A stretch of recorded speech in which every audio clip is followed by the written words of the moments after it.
I'm not interested. Price is too high. It's not the right time. I have to think about it first. I have better offer. Everyone who deals with sales has heard these words many times. And there's only one right way how to deal with these sales objections and gain client trust at the same time. You might be surprised, but one thing's for sure, any arguments will make the client change his mind. But that doesn't mean you can close the sale.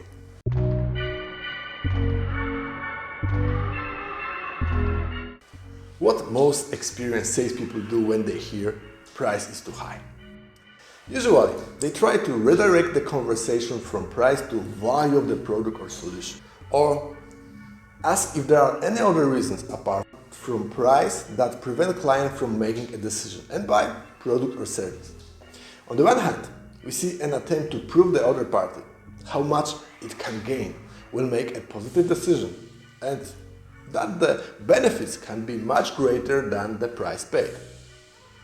And on the other, an attempt to force the client to submit a declaration that if we manage to neutralize the issue of price, the client will make a purchase or reveal real objections which are hidden behind the price. If you want to be a real closer, don't follow this advice. Treat the client as you would like to be treated yourself. These techniques are too transparent. Intelligent and experienced people will sense the trick the moment you speak that line. Is there anything hidden behind the price? Of course, most of the time it is, but you won't find out that way. Can the value be greater than the price paid? Of course, but most likely it's too late to convince your client about it. If the client doesn't see it, it means that the mistake was made earlier. All you can do at this point is to say, yes, the price is high. Yes, our product may not actually be for you. Only when you say and admit that, you can successfully close the sale. Because at this point, you are on the same side as your client. You can take a step back and start the sales process from the beginning.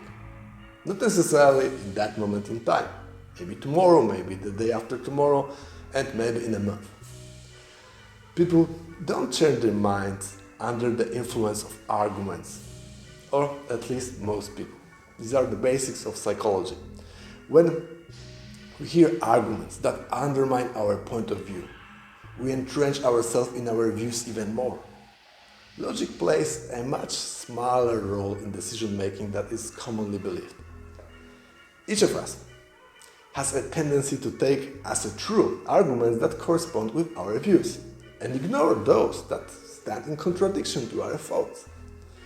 People perceive as intelligent people who share the same beliefs, and they distance themselves from those who have a different opinion on fundamental matters.